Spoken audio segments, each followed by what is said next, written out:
We got Welcome to ReelTalk, or should we say BroTalk, where it gets hot and spicy. And to the drama.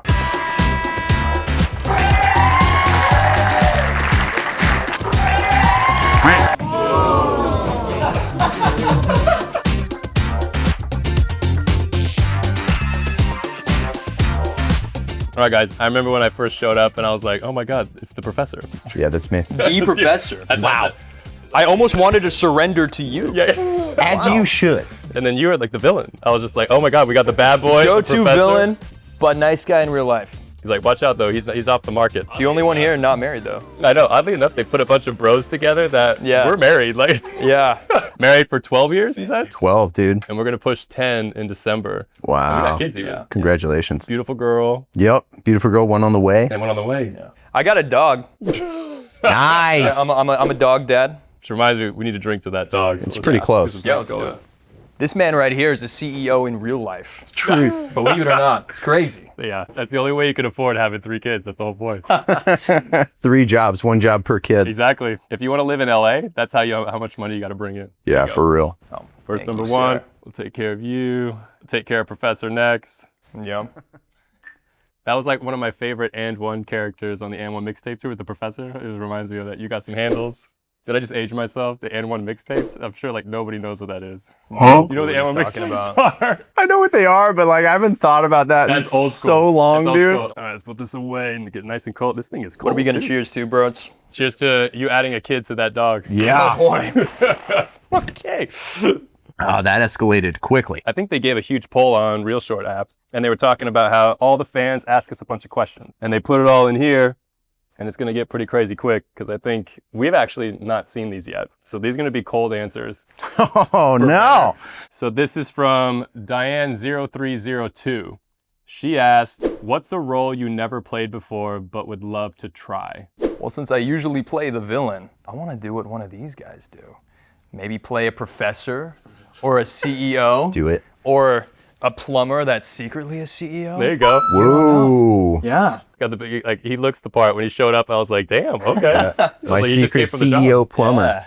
Okay, this is from Valerie IE Panting. Okay, Valerie, okay. that's a solid handle. Describe a role that has been most challenging for you. The last one that I shot with Haley, we like wrapped not even too long ago, but it was a whole full-on bomb. There's like, you let our daughter die, and like the first 3 days, every single scene, I was crying. And so they like heavily loaded this thing up front with all the drama, all the craziness, and it was so funny because we had to like take breaks and just kind of run off and do like these dumb little TikTok videos, just to like, you know, kind of like take the pressure off of like the steam cooker that was like brewing the whole time. And then all of a sudden, my fans were like talking to Haley's fans, and they were like, "Oh my God, it's the dramatic duo." It's like, and they're like, "I know that we're gonna cry," and I'm like, "Yes, you were gonna cry your eyes out on this next one." Professor, you ready? Oh no. What is key on the script that you just say, I have to play this role? The key thing for me when I like have to play a role is if it's so far away from me as like a normal person. Oh, wow. Because then I just want to try it. I want to see like what that's all about, what that life feels like. I try to find like different music that I'm not into. Like I try to eat different foods, like just try to change a lot of stuff and then see how it feels. Yeah, I remember I had like my hair past my shoulders when I was like, did a tour for like 6 months of South America. But then when I cut it, like you don't even recognize yourself in the mirror. Like you're like, whoa. You almost feel like you have that double take moment every time you put on a character. And then when you rap, you're just like, who is this guy? It's weird. I used to have mid-back hair, bro. Yeah, dude. At my wedding, I looked like Tarzan. Wait, son. what? I swear, dude. Usually, like, if I'm starting a new project, I like, when we do like intros the first day, I just go, "My name's Jeff," just to get it over with, clear the room before anybody else does it. I love it. I gotta be the first. I get AA run all day long. Classic. All day long. Hey, Ron. What do you get? My dad was like, there's military kids that move everywhere, but like right underneath it, I always made the joke is my dad was in oil. So I lived everywhere. I lived in like Russia, I lived in Australia. I moved about 9 times before I graduated high school. Damn. But when we lived in Australia, I was like a foot taller than everybody. So everybody just called me Big. They're like, Big. And I'm like, what's up? You heard it here first, folks. That's right, so. Big. Big. If you weren't an actor, what would you be? I'll go first. Go for it. When I was a kid, I wanted to be like all sorts of things. I wanted to be like a zookeeper. I wanted to be a Jedi. I wanted to be like everything, and acting became an avenue for me to do all that. But I feel like in this day and age, if I wasn't an actor, I'd still want to be in the industry somehow. And I love like directing, producing, writing. So probably something within the same vein. Nice. I don't think I could do anything else because I tried to do a bunch of other things and I just don't want to.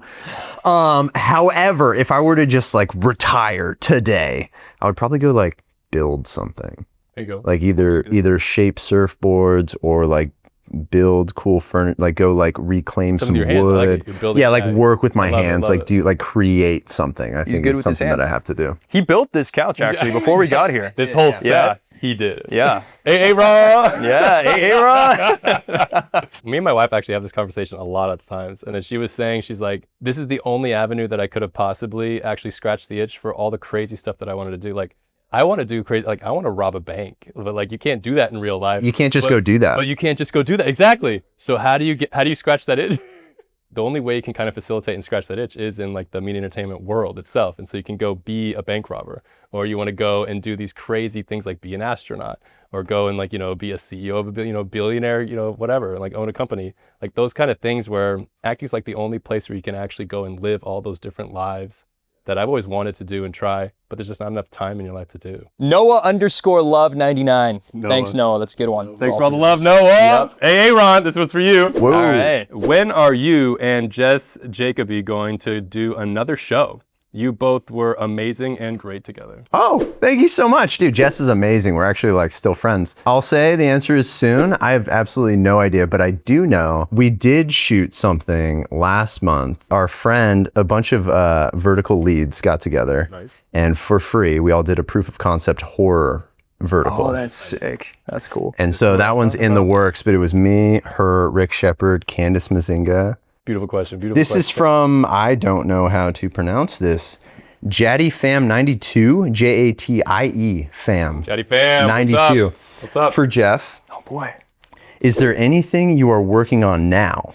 You're one of my favorite actors. Oh, Thank you, Jaddy fan 192. It's so nice. Oh my goodness. I just wrapped, not too long ago, it's actually about to drop at the time of this filming, a reel short where I played basketball with Jesse Morales. Fun fact, I don't know how to play basketball, but Jesse does. As you clearly saw from that intro, I don't know how to play basketball. I was like, oh, how do you do like a double dribble trick shot? And like, that's not what you think it is. But yeah, that one's dropping, I think tomorrow, actually, the time of recording this. So Wow. It will be long there on the ReelShort app by the time you watch this. Thank you for being a fan, and I'm sure I'll update you based on social media. that was literally an invitation to slide in his DMs. That's what I heard. Yeah, So. yeah.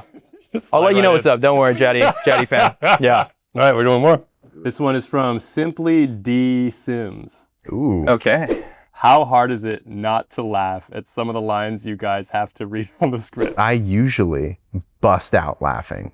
First thing. Like, and it's always in rehearsal. So like a lot of times in rehearsal, I'll go in with like the most ridiculous accent possible and just sit, That's enough! I did a villain with Sharrah a few weeks ago, so Wait, it's not it Maliski? might be out. Was Yeah, Sarah Sarah Maliski. She and I was the villain, like the male lead but villain. And every single take, dude, we were busting out laughing. Cause she and I, and I'm sure we're gonna talk about this at some point, but she and I only have ever worked comedy together. Okay. Like comedy commercials. And so I did this villain and we're like staring at each other, and she does a lot of villains too. She would be like in our faces, and as soon as they would yell cut, we would just bust out laughing, dude. So much fun. I haven't laughed that much on set in a minute. It always starts with like somebody's like mouth going like, Oh, like every trying time. not to smile. They're just like, No. like mid scene, and you see it, and that like makes me like, oh my God, we're so close. All right, this is from Acre Y 317. What would be your dream role? I think we kind of joked about this earlier. Like the CEO billionaire stuff that we've been doing, like a lot of, at least like I started off doing that and they kept on doing that. It's cool, but it's like, it kind of like, there's only certain stuff that you can do to kind of put you in that box of just being the CEO. Yeah. They recently kind of experimented with stuff where like they take my characters and kind of have like an evil twist to them. So I get to play like this weird gray area. And that's where I've had the most fun, because it's always like, take it and just like, you got free reign to do whatever you want. And when the directors like basically say, okay, Richard, we love you, we know what you do, so just like have fun.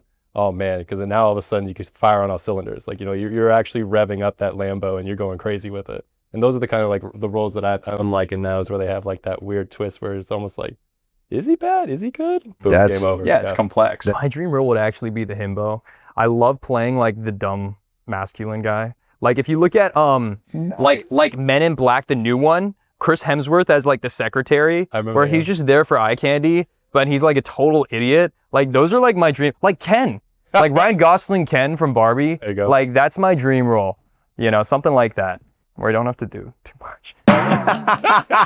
Just show up and take a shower. They're like, all right, ready? That's who I am as a person, as you saw. So yeah. Don't even know your lines, and it's part of the character. You're like, Show what's up and I'm like, wait, showing what's? up. Like, yeah. I think I would be close with what you were saying about like the anti-hero. Like the guy who is the hero, but also you're worried could murder everyone. Like that sounds pretty rad to me. I also like just having that like that little bit of unhinged energy that you can throw in every once in a while. Cause like a lot of times, like especially with the CEOs, it's very like stoic, emotionally reserved and stuff like that. But if you can go from that to suddenly just flipping into this, like in a moment, you want to be unhinged. Yeah. And so it'd be fun to just suddenly be like, you know, I'm going to tie you up in a basement and torture you, not kill you, kind of a situation. You know what I mean? Like that's what I would want to do to somebody that would touch my daughter. Yeah. That's like those kind of characters that are like, they're good, but they're also like, they came from bad Yeah. is very fun. Love it. All right, let's do the last question, shall we? This is from B. Cornoyer. Good luck with that, brother. What was your most awkward scene to film? That's a tough one. For me, it'll probably be one where I was actually running late to set because of LA traffic. It happens. I know, shake my head. I was running late, so they were, I only had one scene to shoot that day, and it was my first day on the shoot. And it was my character cheating on the main girl with, you know, his mistress. And so I get to set, and I'm literally like in sweats. I just pulled up and they're like, hey, Jeff, we're ready for you for a rehearsal. The intimacy coordinator comes in like, here's some mouthwash. I not like set my stuff down. I not like met anybody on this set. And then they're like, yeah, we're gonna get into, we're shooting your scene. I'm like, now? Because usually they call you, like you have some time to like get in makeup and like wardrobe. And they're like, no, you're like going like now. And then I had to like meet my co-star and be like, hi, nice to meet you. And then we start making out with like immediately. And and then after that scene, I was only there for like 45 minutes. They're like, all right, you're wrapped for the day. Like all that for that. Just showed up just Yeah. And so, Bye, guys, bye. yeah, but ReelShort is really great. They always have like an intimacy coordinator where there's mouthwash. You talk about what's going on in the scene, like how long you're gonna hold the kisses. So like, even though I just met this co-star, they created like this really safe and comfortable space to make that magic happen. So seriously, yeah. shout out to all the intimacy coordinators. Yeah, it's a hard word to say. IT. Yeah, exactly. As your resident himbo. Shout out to all the intimacy coordinators. Intimacy Yeah. coordinators. Yeah. Yeah.